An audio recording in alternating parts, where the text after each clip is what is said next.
یہ کہتی میں تو تیرے بغیر تیری شکل دیکھے بغیر نہیں رہ سکتی، تو مجھے چھوڑ کے جا رہا ہے یہاں ان اجنبی لوگوں میں، تو کیسا بیٹا ہے میرا، تو کیوں چھوڑ کے جا رہا ہے مجھے؟ یار کون سی ماں ہے جس کو بڑھاپے میں تنہائی میں صرف یہ چاہیے کہ میرے بچے باہر بیٹھے ہوئے صرف پیسے بھیج دیں اور میں ان پیسوں کو، ماں پیسے کھائے گی کیا کرے گی؟ آپ نے تو اس کو تنہا کر دیا۔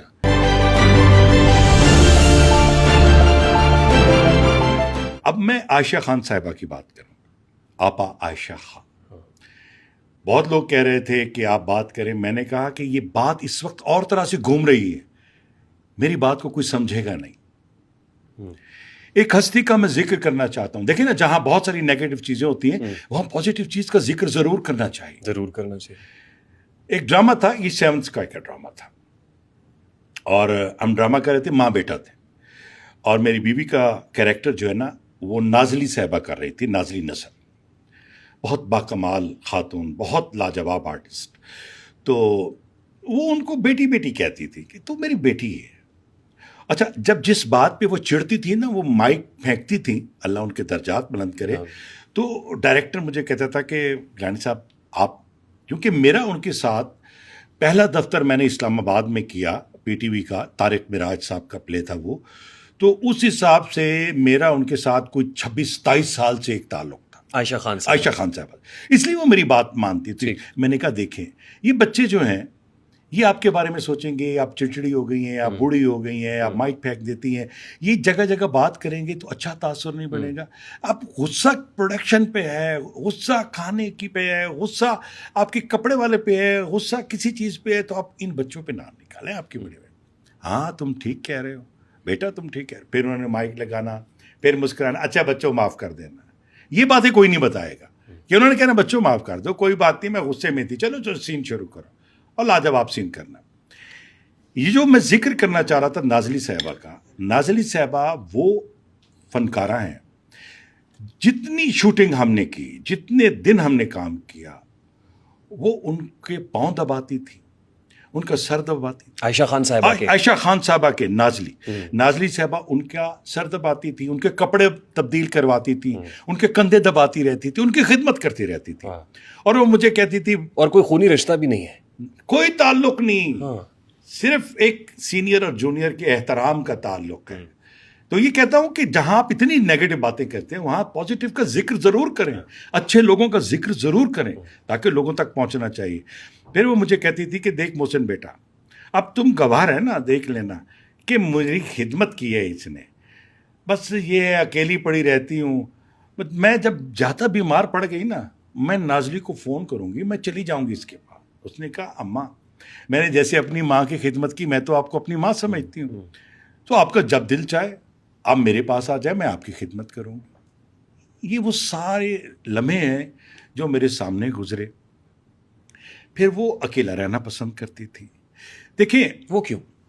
وہ بچے مصروف ہو گئے، باہر چلے گئے، کوئی کہاں کوئی کہاں، ٹھیک ہے، بوڑھی ماں کو چھوڑ گئے۔ جی۔ اب میں ایک بات خاص طور پہ کہنا چاہتا ہوں کہ آپ ابھی میرا دوست ہے، میں کیا کہوں اس کو، انہوں نے ان کی آڈیو پی کہ مجھے فلاں بچہ اتنے پیسے دیتا ہے، فلاں اتنے، یار کون سی ماں ہے جس کو بڑھاپے میں تنہائی میں صرف یہ چاہیے کہ میرے بچے باہر بیٹھے ہوئے صرف پیسے بھیج دیں اور میں ان پیسوں کو، ماں پیسے کھائے گی کیا کرے گی ماں؟ آپ نے تو اس کو تنہا کر دیا۔ اور میں جانتا ہوں کہ اس عورت نے اپنے بچے کیسے پالے ہیں۔ جب وہ ذکر کرتی 26-27 سال کا میرا ساتھ ہے ان کے ساتھ، وہ اتنی محبت کرتی بچوں کے ساتھ، اتنا انہوں نے بہت بہت زیادہ بچوں کی پرورش کے لیے انہوں نے کیا۔ اور بچے جب اپنے اپنے گھروں کے ہو جاتے ہیں نا، اپنے اپنے گھروں کے، تو پھر ان کی فکر یہی ہوتی ہے کہ یار یہ بھیج دیں۔ میں نے ایک ڈرامہ کیا تھا خاموشی، اس میں بھی گل صاحبہ میری ماں کا رول کر رہی تھی، میں اس کو جوڑ رہا ہوں، سمجھنے والے سمجھ جائیں۔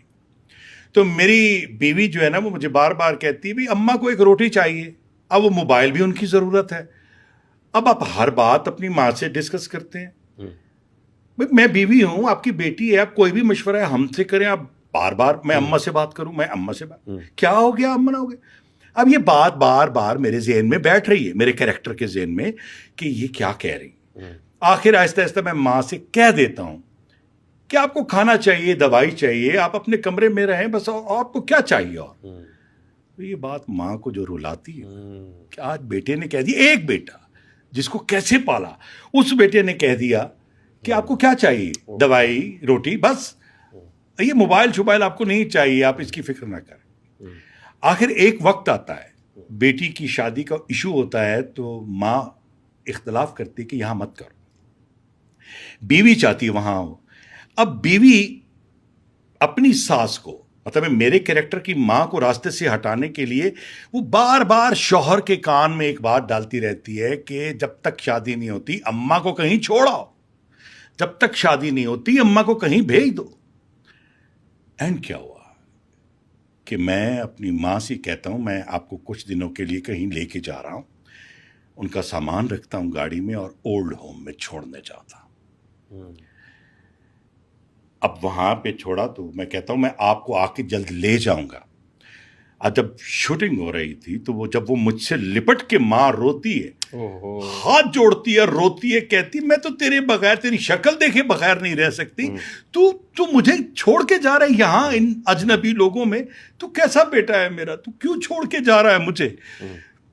تو میں نے، الیاس کشمیری صاحب ڈائریکٹر تھے، میں نے کہا مجھ سے سین نہیں ہو رہا، میں نے چھوڑ بیٹھ گیا. کچھ عرصہ پہلے میری والدہ کا انتقال ہوا تھا، میں والدہ کے ساتھ بہت اٹیچ، چھوٹا ہوں اپنی فیملی میں، تو میں نے کہا مجھ سے سین نہیں ہو رہا.